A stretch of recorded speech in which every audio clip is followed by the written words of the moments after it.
నమస్తే, welcome to four sides TV. నేను విజయ్.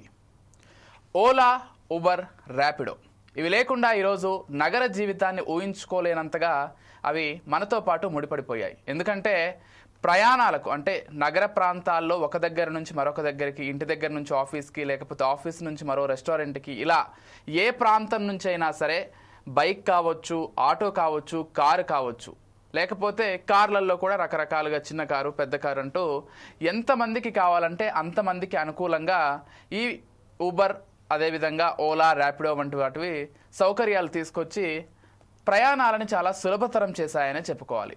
అయితే చాలామంది ఉబర్ డ్రైవర్లు కావచ్చు, ఓలా డ్రైవర్లు కావచ్చు, లేకపోతే ర్యాపిడో డ్రైవర్లు కావచ్చు, తమకు దక్కాల్సిన వాటా దక్కట్లేదు, కంపెనీలు ఎక్కువ షేర్ తీసుకుంటున్నాయి, కష్టం మాది, లాభాలు వాళ్లకు అంటూ అనేక సార్లు ధర్నా చేయడం మనం చూస్తూనే వస్తున్నాం. ఇటీవల కాలంలో బెంగళూరు లాంటి నగరాల్లో ఈ బైక్ ట్యాక్సీలను పూర్తిగా రద్దు చేస్తూ అక్కడ ఉన్నటువంటి కోర్టులు కూడా తీర్పులు ఇచ్చాయి. ఇక్కడ ఒక విషయాన్ని ప్రధానంగా మనం గమనించాల్సి ఉంటుంది. ఓలా, ఉబర్, లేకపోతే ర్యాపిడో ఇవన్నీ కూడా ఒకవైపు ఈ చిన్న చిన్న డ్రైవర్లు లేకపోతే పార్ట్ టైములు చేసుకునేటువంటి యువకులకి చక్కటి సౌలభ్యంగా ఉంటున్నాయి. దాంతోపాటుగా దిగువ మధ్యతరగతి వాళ్ళకు కూడా చాలా వరకు ఉపయోగపడుతున్నాయి. కానీ ఇటు డ్రైవర్లు కావచ్చు, ప్రయాణికులు కావచ్చు, కొన్ని సందర్భాల్లో తీవ్ర స్థాయిలో ఇబ్బందులు పడుతున్నటువంటి సందర్భాన్ని కూడా మనం గమనిస్తున్నాం. ఎందుకంటే రైడ్ బుక్ అయిన తర్వాత క్యాన్సిల్ చేయడం వల్ల ఒకవేళ డ్రైవర్ క్యాన్సిల్ చేస్తే ప్రయాణికుడి సమయం కొంత వృధా అవుతోంది. ఒకవేళ ప్రయాణికుడు క్యాన్సిల్ చేస్తే డ్రైవర్ సమయం కావచ్చు, లేకపోతే పెట్రోల్ ఛార్జీలు ఇవన్నీ కూడా వృధా అవుతున్నటువంటి పరిస్థితులు నెలకొన్నాయి. ఈ నేపథ్యంలోనే కేంద్రం సరికొత్త రూల్స్ని అయితే తీసుకొచ్చింది. ఒకవేళ డ్రైవర్ లేకపోతే ప్రయాణికుడు ఎవరు క్యాన్సిల్ చేస్తే వాళ్ళపైన కొంత భారం పడేలాగా ఇప్పటి నుంచి సరికొత్త రూల్స్ అయితే తీసుకొచ్చింది. దాంతోపాటుగా పీక్ అవర్స్ అంటే ఇప్పుడు ఆఫీస్కి వెళ్ళే టైంలో, లేకపోతే ఆఫీస్ నుంచి వచ్చే టైంలో విపరీతంగా ట్రాఫిక్ ఉంటుంది. అటువంటి టైంలో సర్ఛార్జీలు రెట్టింపు చేసుకునే విధంగా కూడా ఆయా సంస్థలకి కేంద్ర ప్రభుత్వం సరికొత్తగా అవకాశం ఇచ్చింది. ఇక రాష్ట్రాలు 3 నెలల్లోగా ఇవన్నీ కూడా అమలు చేయాలంటూ కూడా తేల్చి చెప్పింది. దాంతోపాటుగా ఇటు డ్రైవర్లకి, ప్రయాణికులకి అనుకూలంగా నిర్ణయం తీసుకున్నామంటూ చెప్తున్నారు. ఇప్పటి నుంచి వచ్చేటువంటి లాభాల్లో అంటే ఇన్ కేసు ఒక 100 రూపాయలుగా బుక్ చేస్తే ఖచ్చితంగా 80 రూపాయలకు డ్రైవర్కి ఇచ్చే విధంగా, అంటే 80% డ్రైవర్కి ఇచ్చే విధంగా సరికొత్త నిబంధనల్లో అయితే పేర్కొనడం జరిగింది. అయితే ఈ మార్పులు ఎంతవరకు ఉపయోగపడనున్నాయి? ఈ సర్ఛార్జీలు పీక్ అవర్స్లో రెట్టింపు చేయడం వల్ల నిజంగానే మధ్యతరగతి వాళ్ళపైన చాలా వరకు భారం పడుతుంది కదా. అప్పుడు ఈ బైక్ ట్యాక్సీలకు లేకపోతే ఆటో ట్యాక్సీలకు దూరం అయ్యేటువంటి అవకాశం అయ్యి ఉండి వాళ్ళు కూడా ఇబ్బంది పడే పరిస్థితి ఉండబోతోందా? ఈ అంశాలకు సంబంధించి చర్చిద్దాం. మనతో పాటు సిద్ధంగా ఉన్నారు పోచబోయిన శ్రీహరి యాదవ్ గారు, సామాజిక విశ్లేషకులు, అండ్ వారితో పాటుగా సంతోష్ కుమార్ గారు, TGPW సభ్యులు, అండ్ మరికొంతమంది కూడా మరికొద్దిసేపట్లో యాడ్ అవుతారు. మస్తాన్ రావు గారు, అదేవిధంగా తాజుద్దీన్ గారు. ముందుగా శ్రీహరి యాదవ్ గారితో ప్రారంభిద్దాం. శ్రీహరి గారు నమస్తే అండి. నమస్తే విజయ్ గారు, గుడ్ ఈవినింగ్. మంచి సబ్జెక్ట్ తీసుకున్నారు ఈరోజు.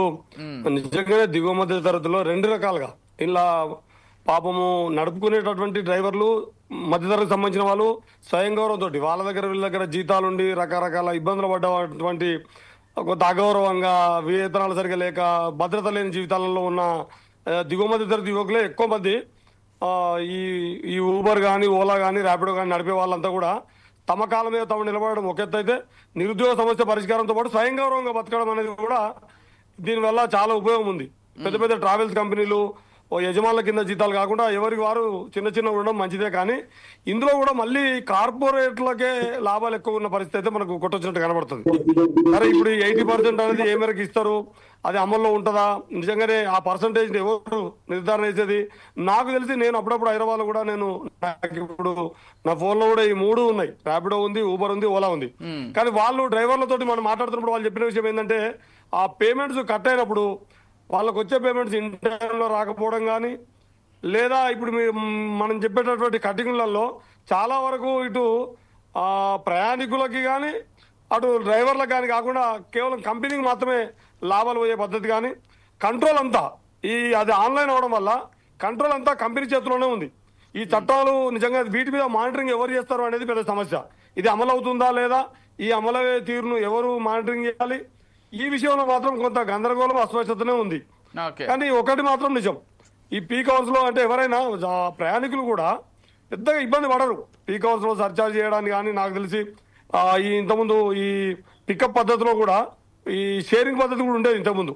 ఇప్పుడు కొద్దిగా షేరింగ్ పద్ధతి కనిపిస్తలేదు కానీ షేరింగ్ పద్ధతి బంద్ అయింది.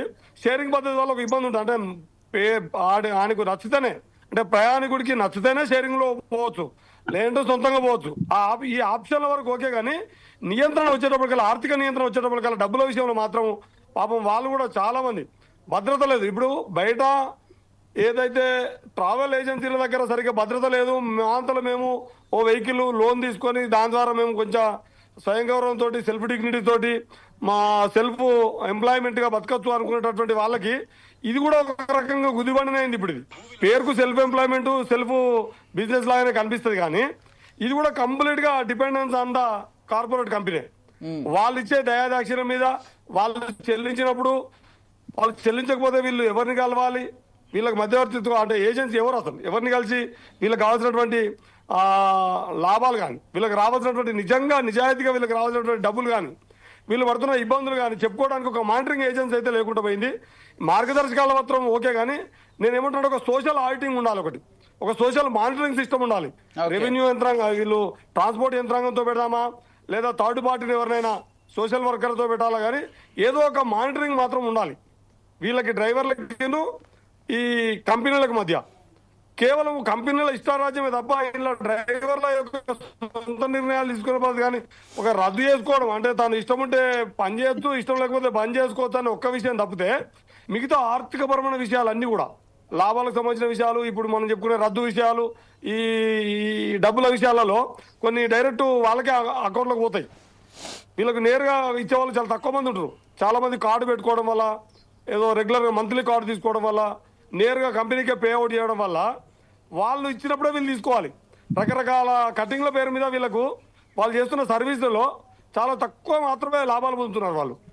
ఈ విషయంలో ఒక సోషల్ మానిటరింగ్, చట్ట మార్గదర్శకాలు మంచిదే, కానీ ఈ మార్గదర్శకాలకు మానిటరింగ్ ఎవరు అనేది సమస్య. మళ్ళీ కంపెనీ మానిటరింగ్ కదా, కంపెనీ చేతిలోనే అన్ని పెట్టి వీళ్ళని మానిటరింగ్ చేసి చట్టాలు అమలు చేయాలంటే కాకుండా, నేనేమంటున్నానంటే ఒక ట్రాన్స్పోర్ట్, ఒక సోషల్ వర్కర్ని, ఒక ట్రాన్స్పోర్ట్కి సంబంధించినటువంటి అధికారిని, ప్లస్ ఒక ఇంకేదైనా ఒక సామాజిక తనిఖీ లాగా, ఓ సోషల్ ఆడిటింగ్ లాగా, ఓ సోషల్ మానిటరింగ్ లాగా ఉంటే బాగుంటుందని నా ఉద్దేశం. ఎస్, అంటే డ్రైవర్లకి ఒక టర్మ్ ఇన్సూరెన్స్, అదేవిధంగా లైఫ్ ఇన్సూరెన్స్ కూడా కల్పించే విధంగా ఈ కొత్త మార్గదర్శకాల్లో పేర్కొన్నారు. టర్మ్ ఇన్సూరెన్స్ అయితే 5 లక్షలు, లైఫ్ ఇన్సూరెన్స్ అయితే 10 లక్షలు ఇవ్వాలంటూ కూడా చెప్పుకొస్తున్నారు. దీన్ని ఎలా చూడాలి శ్రీహరి గారు? ఇన్సూరెన్స్ అయితే వాళ్ళకు నిజంగా కూడా భద్రత అనేది ముఖ్యము. వారు కూడా అభద్రతలో ఉన్నారు. ఆర్థిక భద్రతతో పాటు వాళ్ళ జీవన భద్రతకు సంబంధించి కూడా తీసుకోవడాన్ని మనం ఆహ్వానిద్దాం, కానీ దీన్ని మానిటరింగ్ ఎట్లా, హౌ టు మానిటర్ వీళ్ళకు ఎవరు, అంటే వీళ్ళు ఎవరిని కన్సర్న్ చేయాలి. కోట్ల చుట్టూ అయితే తిరగలేరు. ఒక ఎంప్లాయీ, ఒక కారు పెట్టుకున్న ఎంప్లాయీ లేదా కారు నడుపుకునే డ్రైవరు తనకు సంబంధించినటువంటి ఇబ్బందులు వచ్చినప్పుడు ఆర్బిట్రేటర్షిప్ ఎవరు అనేది సమస్య.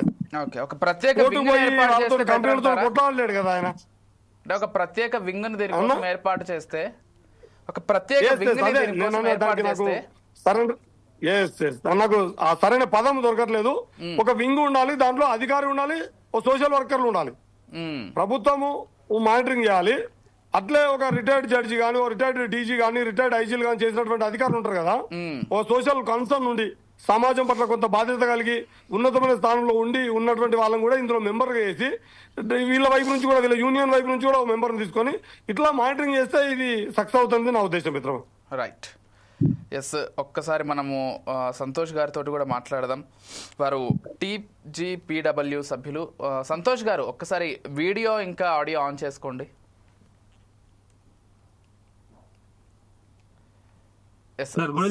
గుడ్ ఈవినింగ్ అండి. అంటే ముందుగా అసలు ఈ ఉబర్ లేకపోతే ఈ ట్యాక్సీ డ్రైవర్ల పరిస్థితి ఏ విధంగా ఉంది? అండ్ ఇక్కడ మరొక చర్చ కూడా ఏంటంటే, చాలా వరకు సిటీల్లో ఆటోల వాళ్ళు వాపోతున్నారు, ఈ బైక్ ట్యాక్సీలు రావడం వల్ల మేము ఇబ్బందులు పడుతున్నామని చెప్పి. బెంగళూరులో కూడా విపరీతంగా చర్చ వచ్చింది. కాకపోతే మరొక వర్షన్లో ఈ యువకులు ఎవరైతే ఏ ఉద్యోగం లేక చిన్న చిన్న పార్ట్ టైం చేసుకుందాం అనుకుంటున్నారో వాళ్ళేమో దీనివల్లే ఈరోజు మాకు జీవనాధారం దొరికింది, ఇది లేకపోతే మా బ్రతుకులు కష్టమైపోతాయంటూ వాళ్ళు చెప్తున్నారు. అంటే 2 వర్షన్స్ కూడా వినిపిస్తున్నాయి.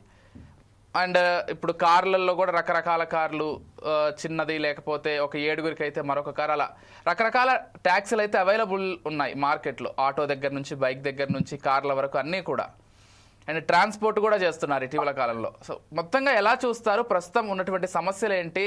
ఇప్పుడు తీసుకున్నటువంటి కొత్త నిర్ణయాలతోటి ఏమైనా లాభం చేకూరనుందా?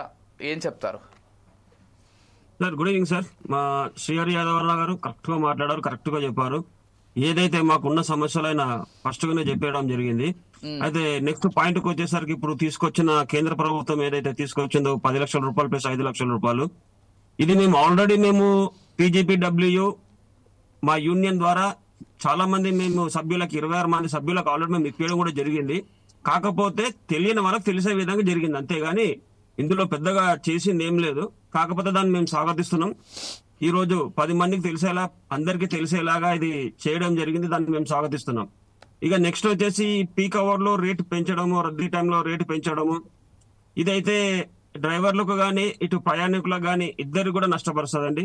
ఇది కేవలం కంపెనీలకే ఇది లాభం చేకూరుస్తుంది తప్ప మాకు ఇలాంటి 100% అండి. ఎందుకు ఈ విషయం చెప్తున్నానంటే, ఇప్పుడు ఏదైతే 80% డ్రైవర్ కు ఇచ్చేలాగా చూడాలని అన్నారో, ఆల్రెడీ మాకు 75% వస్తుందండి. 25 నుంచి 35% కూడా కమిషన్ కట్ చేసుకుంటున్నారు. ఇంకా మాకు పెద్దగా వచ్చింది ఏముంది ఇందులో? మీకు కావాలంటే స్క్రీన్ షాట్లు కూడా పంపిస్తాను నేను. మాకు ఆల్రెడీ అందులో వచ్చింది ఏం లేదు. ప్లస్ మాకు ఇన్సూరెన్స్ కూడా ఆల్రెడీ మాకు కట్ చేసుకుంటున్నాడు. ఇంకా పెద్దగా గొప్ప రకం చేసింది ఏముంది ఇందులో? నాకు అర్థం కాలేదు అదే. ఇప్పుడు దీని వల్ల ఈ రోజు మీకు కనిపిస్తుంది అండి ఇది? చెప్పండి.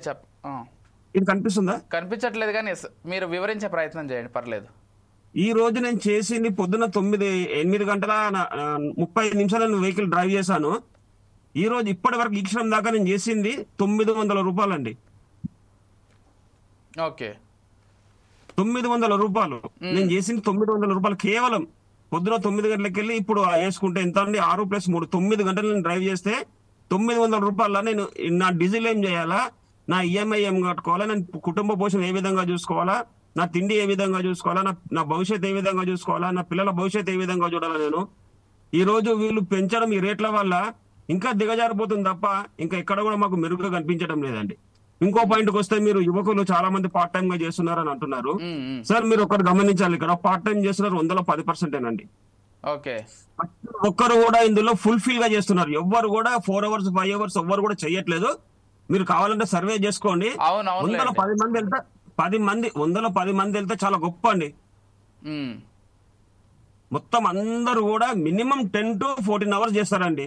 స్టిల్ నా వరకు వస్తే మాత్రం నేను 14 గంటలు మినిమం ఆన్లైన్ లో ఉంటే మీకు లైవ్ లో చూపిస్తున్నా, ఈ రోజుదే చూపిస్తున్నా, బట్ మీకు కనిపించట్లేదు అంటున్నారు. 900 రూపాయలు నేను చేశాను. నేను 900 రూపాయలు చేశాను నేను ఈ రోజు. అంటే ఎంత వస్తుందండి? అంటే మీరు ఇప్పుడు 900 చేశారు, లేకపోతే ఒక 2-3 గంటలు ఉంటే ఒక 1000 రూపాయలు వస్తాయి అనుకుందాం. మీకు ఎంత వస్తుంది, కంపెనీకి ఎంత వెళ్తుంది చెప్పే ప్రయత్నం చేస్తారా? ఇందులో నాకు 1700 రూపాయలు చేస్తే నాకు వచ్చింది 1000 రూపాయలు అండి. 700 రూపాయలు కంపెనీకి పోయింది. ఈ 1000 రూపాయలు నా ఫ్యూయల్ ఏంది, నా ఇన్సూరెన్స్ ఏంది, నా పర్మిట్ ఏంది, మళ్ళా నా సేఫ్ స్టిక్కర్స్, పోలీస్ వాళ్ళు ఇచ్చే సేఫ్ స్టిక్కర్ ఏంది, నా వెహికల్ మెయింటెనెన్స్, నా మెయింటెనెన్స్ ఏంది, నా పర్సనల్ మెయింటెనెన్స్ ఏంది, మళ్ళీ లేబర్ చార్జెస్ మీరు ఇంత కష్టపడుతున్నందుకు సార్ మళ్ళీ లేబర్ చార్జెస్ కూడా ఇంక్లూడ్ చేయాలి కదా మీరు ఉదయం నుంచి సాయంత్రం వరకు కష్టపడుతున్నందుకు. ఇవే కాదు కదా సార్, బత్తా అనేది ఇంక్లూడ్ చేయాలి సార్. 500 మినిమం 500 10 అవర్స్ మేము ఆన్లైన్ లో ఉంటే ఖచ్చితంగా 500 రూపీస్ మాకు బత్తా అనేది ఇంక్లూడ్ చేయాలండి అందులో. ప్లస్ మేము కోరుకుంటుంది ఒకటేనండి, మా TGPW యూనియన్ ద్వారా మేము కోరుకుంటుంది ఒకటే, కేంద్రమే ఒక నిర్దిష్టమైన రేటు ప్రకటించాలి. ఇప్పుడు రాష్ట్రంలో ఆల్రెడీ MS జీవో నంబర్ 46 ఉంది. Per kilometre 21 rupees already prepaid tax వాళ్ళకి ఇస్తున్నారు. దానికి తగ్గకుండా మాకు ఇస్తే మాకు కొంచెం వెసులుబాటు ఉంటది, ప్రయాణికులకు కూడా భారం తగ్గుద్ది. దాంతో పాటు ఇప్పుడు రద్దీ సమయంలో, ట్రాఫిక్ సమయంలో అంటున్నారు 100%. ఇక్కడ మేము కూడా ఫ్యూయల్, మాకు కన్జంప్షన్ చాలా ఎక్కువ ఫ్యూయల్ కలుగుతుంది ట్రాఫిక్ టైంలో. దానికి మినిట్ కి 1 రూపీ, మినిట్ కి 50 పైసలు ఇస్తే దానికి లేవల్ అయిపోతుంది. ఓకే, కానీ ఇక్కడ కేవలం ఈ కేంద్ర ప్రభుత్వం తీసుకొచ్చింది కొంచెం మాకు మెరుగుగా ఉన్నా కూడా మొత్తానికి మాత్రం ప్రయాణికులతో సహా, మాతో సహా కార్పొరేట్ సంస్థలు దోచుకునే రీతిలో డోర్లు ఓపెన్ చేయడానికి సిద్ధంగా ఉన్నారు. మా శ్రీహరి యాదవ్ గారు చెప్పింది వాస్తవం, 100% వాస్తవము. 70% అన్న మా సమస్యలు అన్ని కూడా చెప్పారు అతను. రైట్. మస్తాన్ రావు గారు నమస్తే అండి. సార్ నమస్తే. నమస్తే నమస్తే అండి. అంటే ఈ ఓలా, ఉబర్ లేకపోతే ర్యాపిడో వీటికి సంబంధించి కేంద్ర ప్రభుత్వం కొత్త మార్గదర్శకాలను విడుదల చేసింది. ఈ వచ్చేటువంటి లాభాల్లో 80% వరకు ఖచ్చితంగా డ్రైవర్లకు ఇవ్వాలని, పీక్ అవర్స్లో సర్ఛార్జీలు డబల్ చేసుకునే విధంగా వెసులుబాటు కల్పించింది. అండ్ వీటితో పాటుగా ఇన్ కేసు డ్రైవర్ క్యాన్సిల్ చేసినట్లయితే 10% అంటే బుక్ అయినటువంటి ఆ 10% బుక్ అయినటువంటి ఒకవేళ 100 రూపాయలకి ఆ రైడ్ బుక్ అయితే అందులో 10% 10 రూపీస్ ఇచ్చేలాగా కస్టమర్కి, లేకపోతే ఇటు ప్రయాణికుడు క్యాన్సిల్ చేసినట్లయితే ప్రయాణికుడికి కొంత ఫైన్ పడేలాగా ఇలా కొత్త మార్గదర్శకాలను తీసుకొచ్చింది. ఎవరు నష్టపోకుండా ఉండేందుకు వాళ్ళ ఒక చక్కటి విధానాన్ని తీసుకొచ్చారని చెప్పుకోవచ్చు. కాకపోతే ఇక్కడ సంతోష్ గారు వారు కూడా ఒక ఉబర్ డ్రైవర్గా పనిచేస్తున్నారు. వారు ఏం చెప్తున్నారంటే ఇప్పటికే మాకు 75% వరకు ఇస్తున్నారు, ఒక 5% పెంచారంతే. దీనివల్ల మాకు లాభం ఏంటి, కంపెనీలకే కదా ఎక్కువ లాభం వెళ్తుంది. మేము ఉదయం నుంచి సాయంత్రం వరకు 10 గంటల పాటు కష్టపడితే కనీసం ఒక 1000 రూపాయలు కూడా మిగిలినటువంటి పరిస్థితి మాకు అంటూ చెప్తున్నారు వాళ్ళు. సో ఎలా చూడాలి మస్తాన్ రావు గారి కొత్త మార్గదర్శకాలను, ఎలా చూడాలి అసలు? ఈ నగర ప్రాంతాల్లో ఓలా, ఉబర్ వీటి వల్ల ఖచ్చితంగా చాలా మంది డ్రైవర్లు జీవనోపాధి పొందుతున్నారు, చాలా మంది ప్రయాణికులు, చాలా మంది ఏంటి అసలు సిటీలో నాకు తెలిసి సగం మంది వీటితోటి ప్రయాణం చేస్తున్నారు ఈరోజు. సో చాలా ఇంపార్టెంట్ అయినటువంటి విషయం చర్చించడానికి కూడా. ఎలా చూస్తారు ఈ మొత్తం అంశాన్ని? సార్, ఫోర్ సైడ్ వీక్షకులకు అదేవిధంగా ప్యానల్ లో ఉన్న ఇతర మిత్రులకు మీకు కూడా గుడ్ ఈవినింగ్ అండి. సార్, ఇప్పుడు ఓలా, ఉబర్ కావచ్చు, లేదంటే ర్యాపిడో కావచ్చు, ఇవన్నీ కూడా మనకి కొత్త తరహా ట్రాన్స్పోర్టేషన్. నిజానికి చెప్పాలంటే అంటే మనకి చెన్నై కానీ, బెంగళూరు కానీ, లేదంటే కోల్కతా కానీ, లేదంటే ఢిల్లీ కానీ, ముంబై వీటిల్లో ఎప్పటి నుంచో ఉన్నప్పటికీ కూడా ఇప్పుడు గుంటూరు, లేదంటే చిన్న చిన్న సిటీస్ వరంగల్ కానీ, లేదంటే కరీంనగర్ కానీ అట్లాంటి వాటిలో కూడా వచ్చేసిన పరిస్థితి ఉంది. ఆటోలు అందరూ కూడా ఈ స్మార్ట్ ఫోన్లు పుణ్యమా అని చెప్పేసి అందరూ వాటిని ఉపయోగించుకుంటున్నారు. దానిలో ఎటువంటి సందేహం లేదు. అయితే ఏంటంటే ఇప్పుడున్న పరిస్థితుల్లో ఇప్పుడు ఆయన సంతోష్ గారు అనుకుంటా కదా మీరు చెప్పింది, ఆయన చెప్పినప్పుడు అది డ్రైవర్లకి ఎంత మేర ఉపయోగం ఉంటుందో తెలియదు కానీ అసలు ఇప్పుడు ఉన్న పళంగా ఇది ఎవరికి లబ్ధి చేకూర్చడానికి ఇది పెంచారనేది పాయింట్. ఎందుకంటే మామూలుగా ఇది ఆల్టర్నేట్ ఏంటి, మామూలుగా మన ఆటోలు కానీ, మన ట్యాక్సీలు కానీ విపరీతమైన డబ్బులు, ఛార్జెస్ ప్రయాణికుల నుంచి దోపిడీకి గురవుతున్నారు. వాళ్ళ నుంచి ఇప్పుడుగా వసూలు చేస్తున్నారు. ఒక ఇదంటూ లేదు అనేది అక్కడ పాయింట్. ఆ నేపథ్యంలో పుట్టుకొచ్చిన ఈ సంస్థలు ప్రయాణికులకి మేలు చేస్తున్నమాట వాస్తవం. అయితే ఇప్పుడు దీనికి తేడా ఏంటి అనేది ఒకటి. రెండోది ఏంటంటే ఇప్పుడు మనకి భద్రత రీత్యా కూడా ఇప్పుడు వీటికి అలవాటు పడ్డారు. నిజానికి అక్కడక్కడ బెంగళూరులో కానీ, మనం హైదరాబాద్ లో కానీ చూసినప్పుడు ర్యాపిడో డ్రైవరు, రేపటమ్స్ ఇట్లాంటివి కూడా ఉన్నాయి. భద్రతను కూడా అక్కడక్కడ మనం సమీక్షించుకోవాల్సిన అవసరం ఉంది. కానీ నేను అనేది ఏంటంటే మామూలు ఆటో వాళ్ళు ఏంటంటే ఒక సికింద్రాబాద్ రైల్వే స్టేషన్ లో దిగినప్పుడు, లేకపోతే ముంబై వెళ్ళినప్పుడు ఆ దిగంగానే ఆ ప్రయాణికుడికి ఏం తెలియకపోతే కనుక వాడు ఖచ్చితంగా దోపిడీకి గురవుతాడు.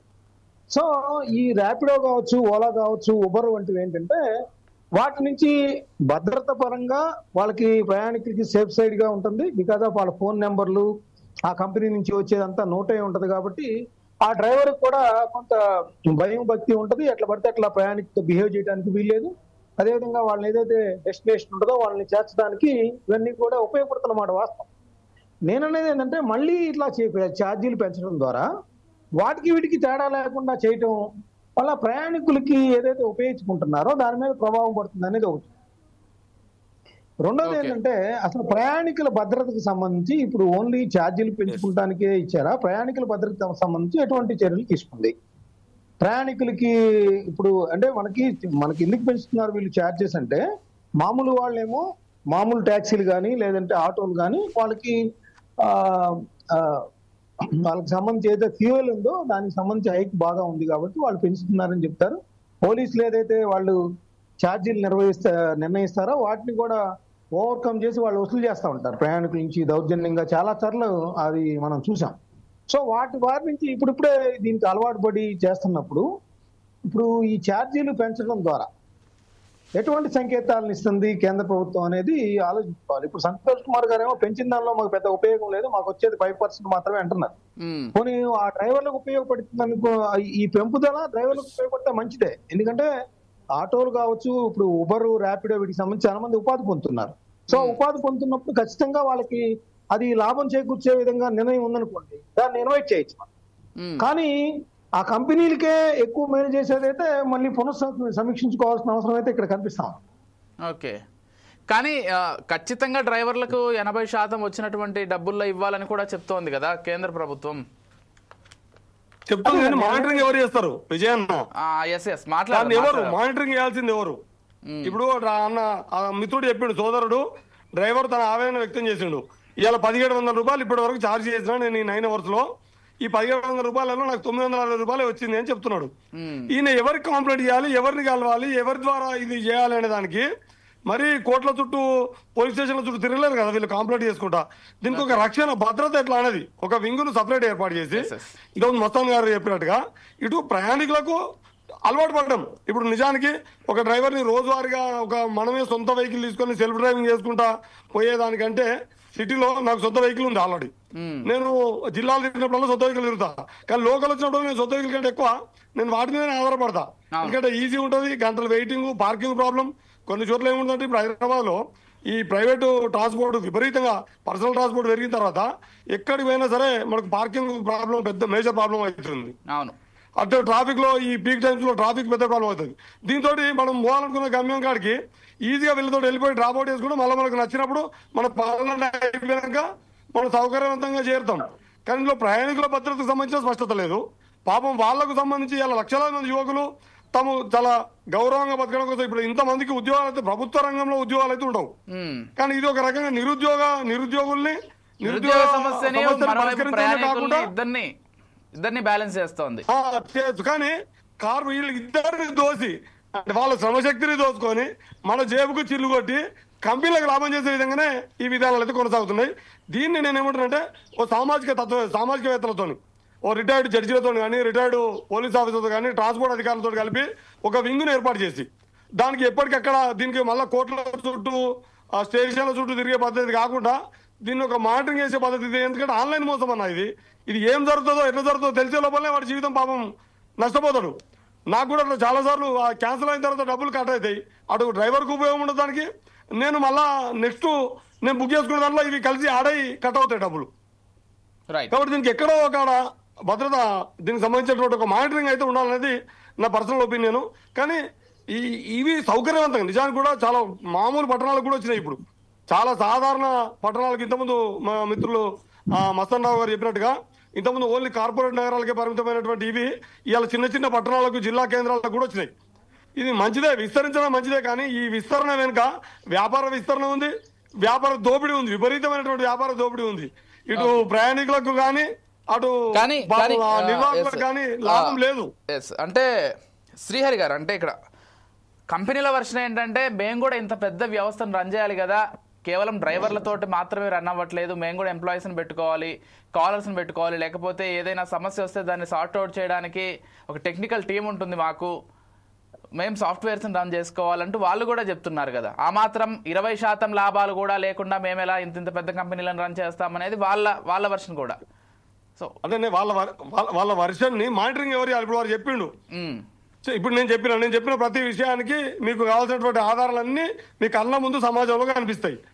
వాళ్ళు చెప్పేదానికి ఆధారం ఏంది?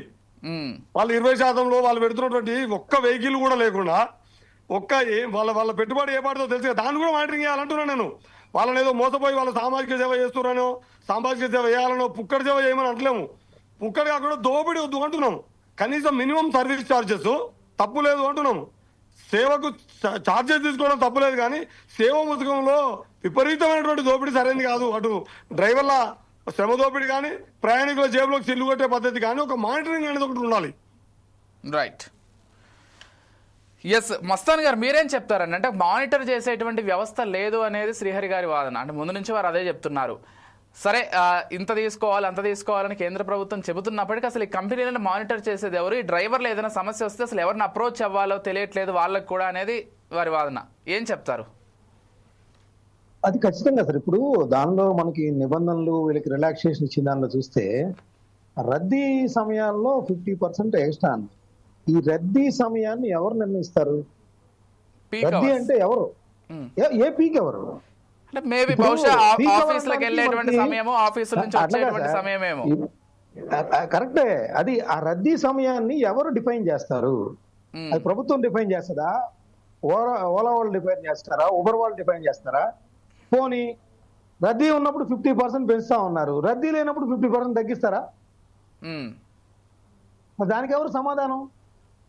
అది అది అవాంఛనీయం అండి. గతంలో టిఎస్ఆర్టీసీ కానీ ఆంధ్రప్రదేశ్ ఆర్టీసీ కానీ సంక్రాంతి అప్పుడు ప్రయాణికులు దోచుకునేవి. ఏంటంటే అప్పుడు రూపాయలు ఆ విజయవాడ నుంచి రావాలంటే 500, మామూలుగా 600 అయింది. వాడు 1500, 2000 రూపాయలు, 2500 రూపాయలు దోపిడీ చేసేవాళ్ళు. దాన్ని గవర్నమెంట్లు కూడా అడ్డుకునే, ప్రైవేట్ వాళ్ళు చేస్తున్నారని ఆర్టీసీ వాళ్ళు కూడా రంగంలోకి వచ్చుకుంటున్నారు. అది ప్రయాణికుల నుంచి పెద్ద ఎత్తున నిరసన వ్యక్తమైన నేపథ్యంలో మళ్ళీ ఆ సాంప్రదాయానికి ఆంధ్రప్రదేశ్ ఏపీఎస్ఆర్టీసీలో ఫుల్ స్టాప్ పెట్టింది. మరి టీఎస్ఆర్టీసీ సంగతి అది కూడా అలానే తీసుకొని ఉండొచ్చు, ప్రజల నిరసన ఒప్పుకోరు కదా. సో నేననేది ఏంటంటే, ప్రయాణికులు దోచుకోవడానికి మాత్రం ఆలోచించే ప్రభుత్వాలు మరి ఆ బేస్ ఛార్జీ కానీ, లేదంటే ఇప్పుడు ఏదైతే మనకి రద్దీ లేనప్పుడు ప్రయాణికులు మరి లాభం పొందే అవకాశం కూడా కల్పించాలి కదా. అంటే రద్దీ ఉన్నప్పుడు మాత్రం దోచుకుంటాం, మామూలు అప్పుడు మాత్రం మీకు ఛార్జీలు చెల్లించాలి. ఇది ఎక్కడ న్యాయం? డిమాండ్ సప్లై అంటే నీకు డిమాండ్ తగ్గినప్పుడు డబ్బు ఛార్జీలు తగ్గాలి, డిమాండ్ పెరిగినప్పుడు మీరు ఎక్కువ తీసుకోండి. ఓకే, మీ లాజిక్ ప్రకారం. మరి ఇదేంటి? ఇప్పుడు సంతోష్ కుమార్ గారు కూడా చెప్పాలి ఈ విషయం మీద, అంతే కదా. ఇప్పుడు మనము ఖచ్చితంగా ఇప్పుడు రద్దీ ప్రాంతం అంటామండి రాత్రిపూట. ఇప్పుడు హైటెక్ సిటీ కానీ లేదంటే మనం గచ్చిబౌలికి వెళ్ళాలంటే అది రాత్రిపూట కూడా మీకు పీక్ అవరే. మార్నింగ్ టైమే పీక్ అవర్ కాదు అది. మార్నింగ్ టైం కొన్ని ఏరియాలో పీక్ అవర్ ఉంటుంది, రాత్రిపూట కొన్ని ఏరియాలో పీక్ అవర్ ఉంటుంది, అర్ధరాత్రి కూడా నిజమే, తెల్లవారుజామున కూడా. సింపుల్ గా చెప్పాలంటే ఇప్పుడు హైటెక్ సిటీకి వచ్చేటువంటి ప్రాంతంలో మార్నింగ్ టైం పీక్ అవరు లేదు, ఇటు అమీర్పేట లేకపోతే ఉప్పల్ సైడ్ వెళ్ళేటువంటి ప్రాంతంలో evening time peak hour. Yes, exactly. ఎవరు డిఫైన్ చేస్తారనేది విషయం. దీనికోసం ఒక వింగ్ ఉండాలనేది మస్తాన్ గారు నా అప్పీల్ ఏంటంటే, దీనికోసమే ఒక వింగ్ అనేది, ఒక సోషల్ ఆడిటింగ్ అనేది, ఒక సోషల్ మానిటరింగ్ అనేది. సోషల్ ఆడిటింగ్ ఉండాలి, సోషల్ మానిటరింగ్ కూడా ఉండాలి అంటున్నాను నేను. అందుకే దీనికి అట్లాగా సార్ మీరు ఇంక పెంచుకోమని చెప్పేది. మామూలు టాక్సీ డ్రైవర్, ఆటో డ్రైవర్ ఉన్నట్టే వీళ్ళు కూడా అవుతారు. డిమాండ్ ఉన్నప్పుడు వాడు ఎక్కువ అడుగుతుంటాడు. ఇంకా వీళ్ళ వల్ల ఉపయోగం ఏంటి? వీళ్ళ వల్ల ఉపయోగం ఉండాలి. కొత్త తరహా ట్రాన్స్పోర్టేషన్ వల్ల వీళ్ళ స్మార్ట్ ఫోన్ వీళ్ళని ముందుగా బుక్ సంతోష్ గారు ఏదో చెప్పాలనుకుంటున్నారు, ఒక్కసారి వారితో చెప్పండి. సంతోష్ గారు, మస్తాన్ గారు, శ్రీహరి గారు ఏదైతే చెప్పారో అది 100% కరెక్టే. కాకపోతే ఇందులో ఆలోచించాల్సిన అవసరం ఒక చిన్న విషయం ఏంటంటే, ఈ రోజులో మనకు పీక్ టైం అనేది ఎక్కడ కూడా లేదండి. హైదరాబాద్ లో మార్నింగ్ 8 నుంచి ఈవినింగ్ 10 వరకు మీకు ఎక్కడ కూడా ఖాళీ ప్లేస్ అనేది కనిపించదు. ఎక్కడ చూసినా కూడా మీకు రద్దీ కనిపిస్తుంది. ఈ రోజు బేగంపేటకి వెళ్ళి మనకు హైటెక్ సిటీ పోవాలంటే 1.5 hours నుంచి 2 hours పడుతుందని ఎనీ టైం తీసుకోండి మీరు. Before 8 okay, after night 10 okay. But ఈ టైంలోనే ఎక్కువ రద్దీ ఉంటుంది. ఈ టైమే మీకు మినిమం 12 hours to 14 hours ఖచ్చితంగా రద్దీ అనేది ఏర్పడుతుంది, రద్దీ అనేది ఉంటుంది.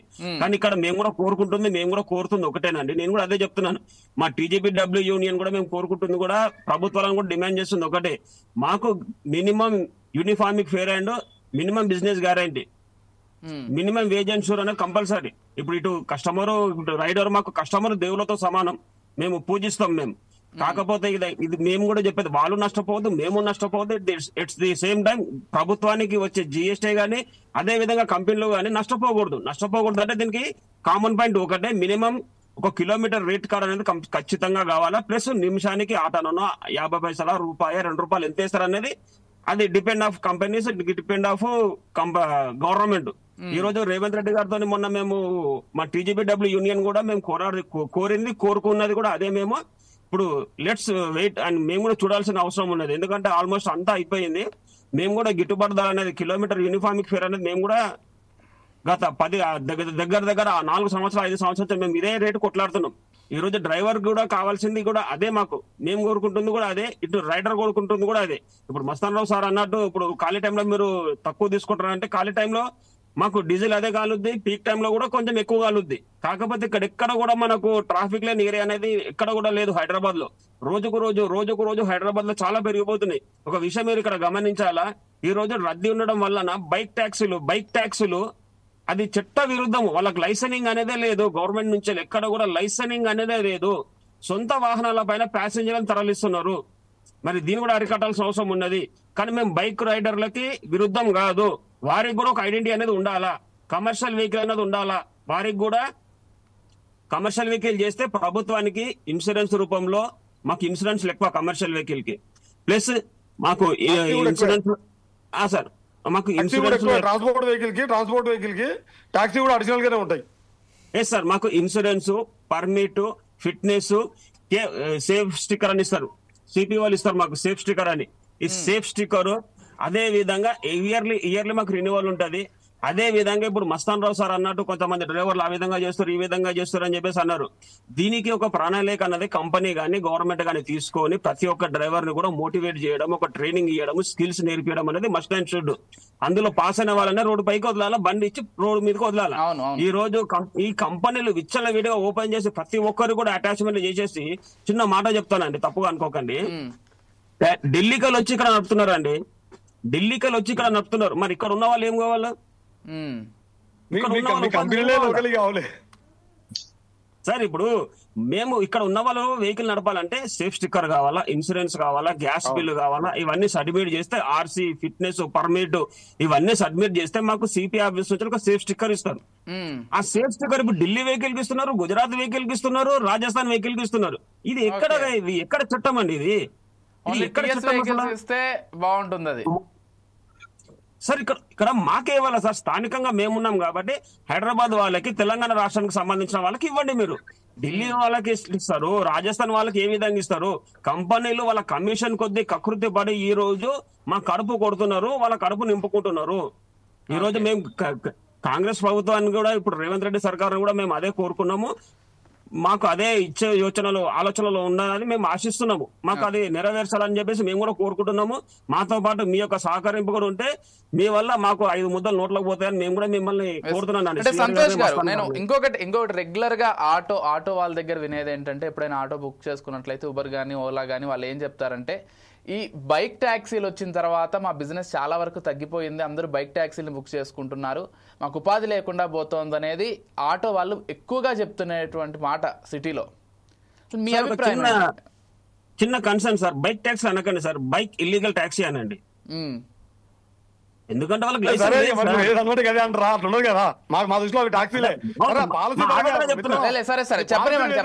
వారి బాధ చెప్పనివ్వండి. తర్వాత శ్రీహరి గారు, మనం తర్వాత డిసైడ్ చేస్తాం. యాజ్ ఏ డ్రైవర్ గా వారు అసలు ఏమనుకుంటున్నారు, వాళ్ళ సర్కిల్ లో ఏం జరుగుతుందో తెలుసుకుందాం. చెప్పండి, మీరు చెప్పండి.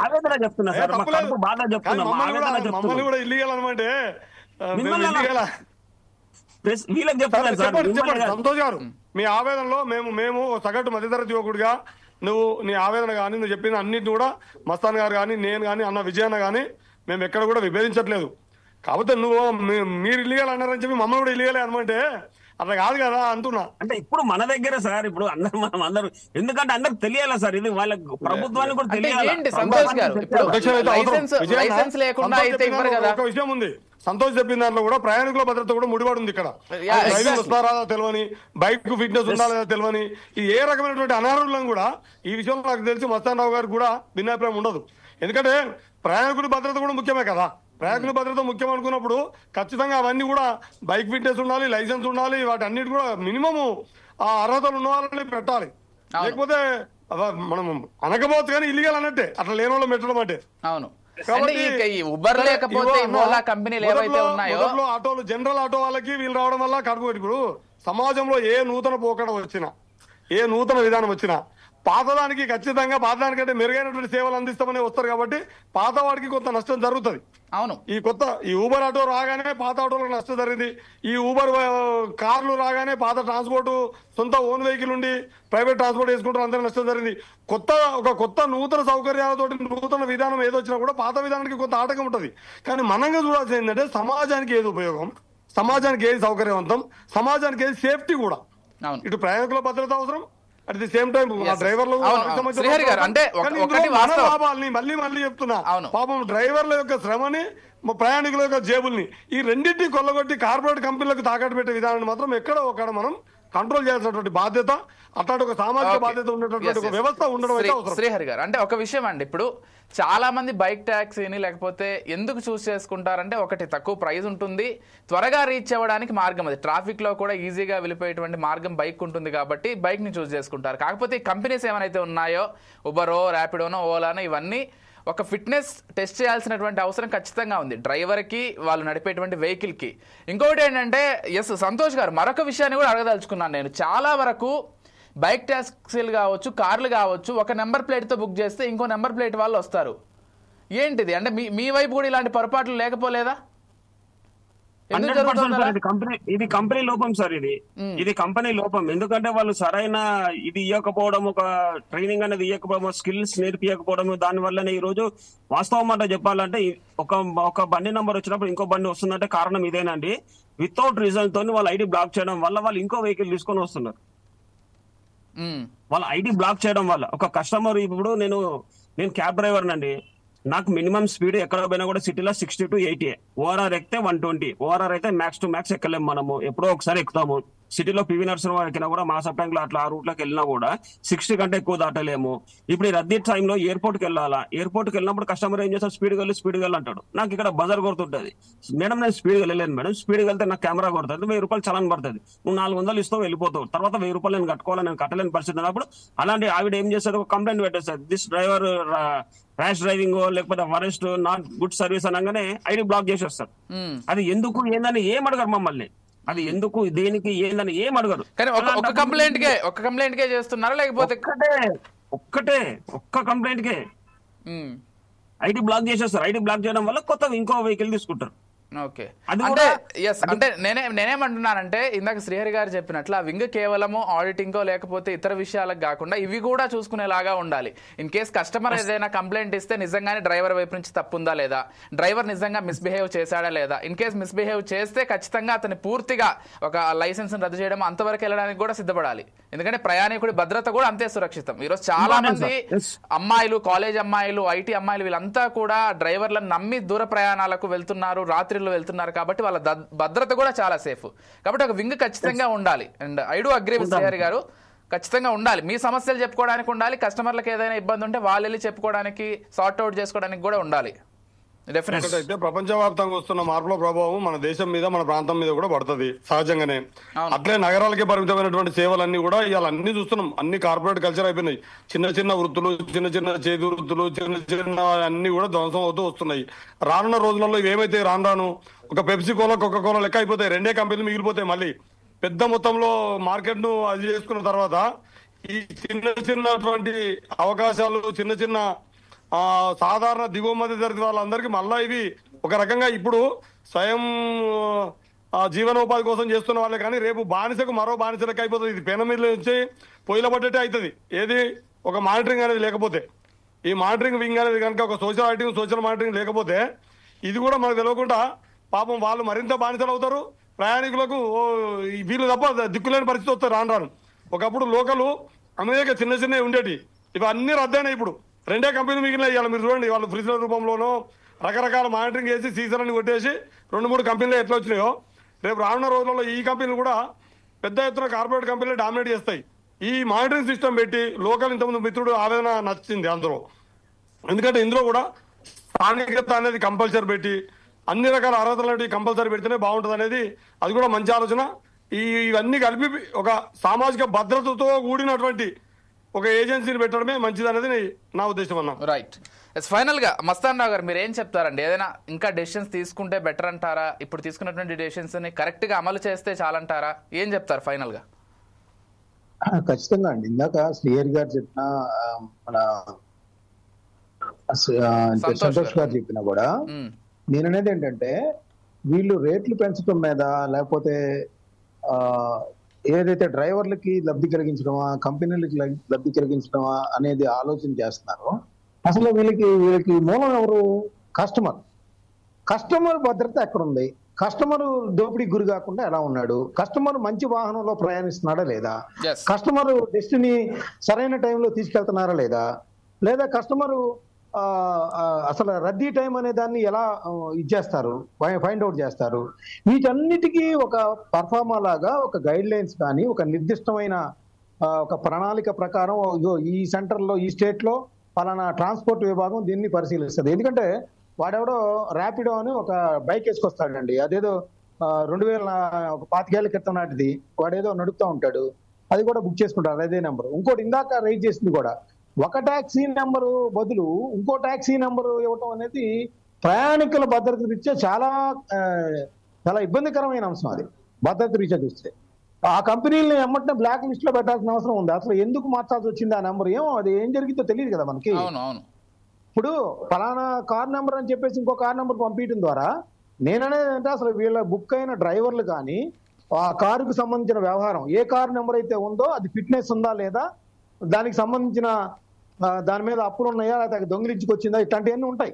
వాడు బుక్ చేయడమే కాదు, వాటికి సంబంధించి వాడు తరువుగా ఉన్నారా లేదా అనేది కూడా ఈ కంపెనీలు బాధ్యత వహించాలి. ఆ కంపెనీలు ఈ విషయంలో నిర్లక్ష్యం ప్రదర్శిస్తే వాటి మీద ఫైన్ వేయాలి. ఆ సందర్భంగా ఏదైనా ప్రమాదానికి లోనైతే ఆ ప్రయాణికుడికి వాళ్ళే రెస్పాన్సిబుల్ అవ్వాలి మొత్తం. అది నేరం జరిగినా ఇంకోటి జరిగినా కూడా ఏదైనా జరగచ్చు కదా.